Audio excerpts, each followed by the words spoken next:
What's going on, everybody? I hope you're having yourselves a lovely day. I know that my last couple videos have been a little bit dicey, and I just wanted to keep like the positive vibes up and everything, because like that is extremely negative, and like a lot of what was going on, or a lot of what is going on, is just extremely toxic and extremely bad. And I wanted to like even out the playing field, so to speak, if that makes any sense, and like just give a little positive um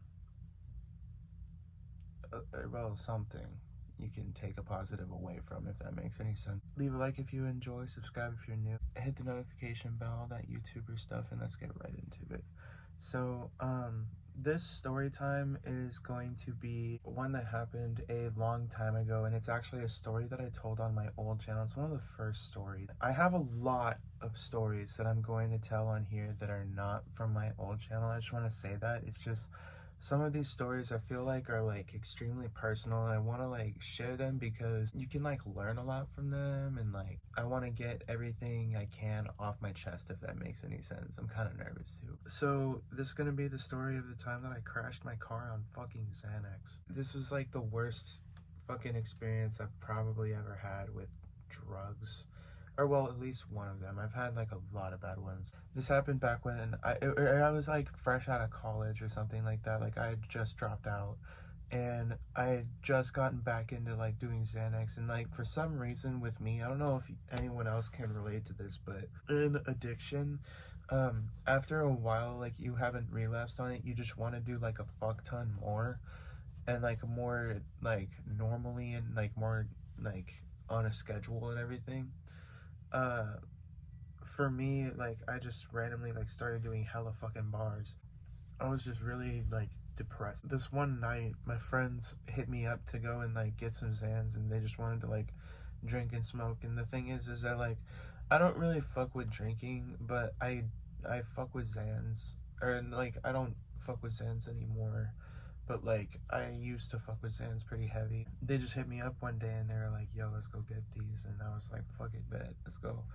And it was like 10 at night. I get over to his house, and both the dudes pretty much live like, he lives like 5 minutes away from the other one.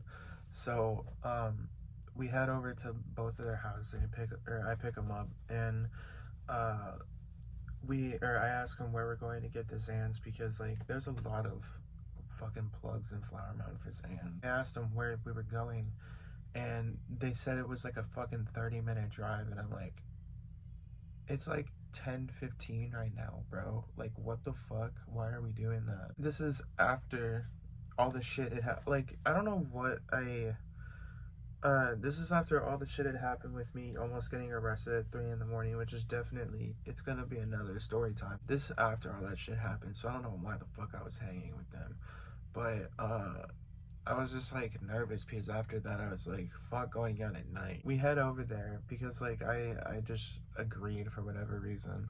And we head over there, and we pick up the Zans and everything, and we pop them off top. We don't even wait to like get to where we're gonna smoke or anything, which is the fatal mistake, I'm pretty sure. And it could have been, there's a lot of factors that went into it, but I'm pretty sure that if I wasn't barred, I probably, but I wasn't even, I was only on 1 milligram, and like I was doing it regularly. I don't know if I was like super barred for this or what the fuck happened, because like Texas streets are like super dimly lit. Like there's never enough lighting on these fucking streets. So boom, we pop them off top, and we start driving back to the to town, and the plan was that we were just gonna park up at this one spot and just smoke. And like halfway through driving there, we started to get into this one spot that has this like neighborhood that's really, really dimly lit. Like no lights at fucking all, bro. Like literally the only thing that you can rely on is your fucking is your like car lights full. We get into this town, and I'm noticing that it's like even worse lit, and I turn on my brights, and that's when I noticed that like the bar starts to hit me, which is why I think that like I could have been like fucked up, and that's why this happened. So I'm driving through this neighborhood, and it starts to get more and more windy, to the point where it's like, honestly, like it was pretty fucking annoying, because I was like questioning it. I was like, bro, why the fuck is this happening?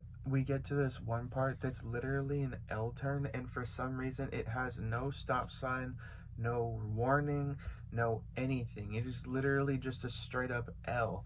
And on it's like the street, and it goes on the street like this, but right here is some dude's property, bro. He has like this giant front lawn that's just huge, bro. I'm trying to like turn, and I don't turn in time, and we go over the fucking curb. The way this guy's front lawn is like laid out is you go like this. It's like, here's the curb and here's his front lawn.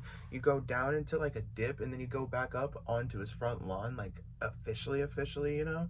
And so we go over this, and we like, I like swerve, and I like kind of like drift in the dip, and I'm like, fuck, this is like terrible, because literally like the night before it just was like a torrential downpour. And like I like the entire fucking like spot that I was in was just extremely wet mud and clay, and I was like literally like swerving in this fucking dip, and eventually I just literally got stuck. Like I got stuck in the fucking ditch. We're like trying to figure out what the fuck we're supposed to do, because like I'm pushing, we're trying to figure out what the fuck I'm supposed to do, because I'm pushing the gas and nothing's fucking happening. Like I'm just kind of like, you know, when you're like in the snow and you're like pressing the gas and you're just doing this. That's basically what I was doing. I like hop out, and I like go to look at where the fucking thing is, and I notice immediately as soon as I like hit the ground, my fucking like my shoes dip into like at least 3 inches of mud. And I'm like, fuck, because like my truck is, one, way heavier, two, I've been like trying to get in for like ever, or I've been trying to get out forever, and I've been like having my tires go, so it's like clenched the fuck in there.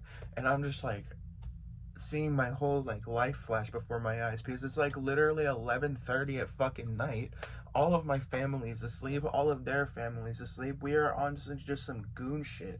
Another one of my friends that came with me was on fucking papers. Like he was literally on probation for the same shit. He got in a car crash on Xanax and fucking, but his was way worse. He actually like hit a family and shit. The dude whose like property it was didn't ever come out, which like I got really lucky on, because like, bro, it's Texas. I could have gotten fucking shot, fool. Especially like once they hear my accent coming from California, they would have thought I was trying to like rob their ass or some shit, you know? I get back in the car, and I'm like looking at them, and I'm like, this is not good, bro. Like, what the fuck are we gonna do? And the bar is starting to hit us even harder, bro. And we're noticing that like no one's coming out of the house. Like no one. And like no lights are turning on, nothing. Like I'm pretty sure that we actually just like got stuck in this ditch, and no one knows we're here. So we're like, fuck it, dude. Our barred out asses literally smoked in this motherfucker's front lawn with my car in the ditch for like 30 minutes before I got the fucking inkling, okay, let's just call my dad and fucking see what he says. I call my dad at the middle of the fucking night and tell him what the fuck is going on. Not the barred out part, obviously. But like, I tell him that I crashed the car and we're in a fucking ditch. I think I was in like the next town over, or maybe like another town over from that. And like, he was just like, what the fuck are you doing over there? And I was like, we were just going to hang out with some friends, and on the way back there was just a dimly lit road, and I fucking crashed. And he was like, fuck man, are you serious? And I was like, yeah. And he comes to get my friend, and the dude who was on papers, after smoking in the car, like once I decided to call, or like not once I decided to call, I decided to call like before we even smoked. But the thing is that I didn't like actually hit the like call button until after, type shit, you know what I'm saying? So once like we were done smoking, he just like up and left and literally walked home, walked like 2 towns, barred out as fuck in the middle of the night. The other one my dad came to get, and apparently on the way home, dude tried to like get out of the car or something like that, and like my dad had to chase him down the fucking street. I'm like sitting there basically, before all that happened, my dad told me just to like call the tow, or call like a tow person to like get you out of the ditch. And so we call the tow person to get me out of the ditch, and he actually comes, and the no, like, the craziest part was that no cops ever came by during that whole thing. Like, no cops at all. Like, really? I don't think a single fucking soul knew we were there. So, uh, yeah. I wanted to tell that story mostly because, like, that was probably one of the most regrettable decisions I've, like, ever made, was to do that shit. Like, that was some of probably, like, the dumbest shit I've ever fucking done in my life, like, straight up. Like, especially just, like, going out as late as like, every single part of it was just dumb as fuck. I'm really lucky I didn't get arrested that night, for sure, for sure. Like, on some other shit. Like, um, yeah, but I wanted to let y'all know that you guys can be the change you want to see in the world, no matter what the fuck is going on. Just try and keep it, the, like, mentality that you're worth it. You know what I'm saying? Positive mental attitude is what it is. Yeah, but yeah. Leave a like if you enjoyed. Subscribe if you're new. Hit the notification bell, all that YouTuber stuff. Be the change you want to see in the world, and I will see y'all later. Peace out.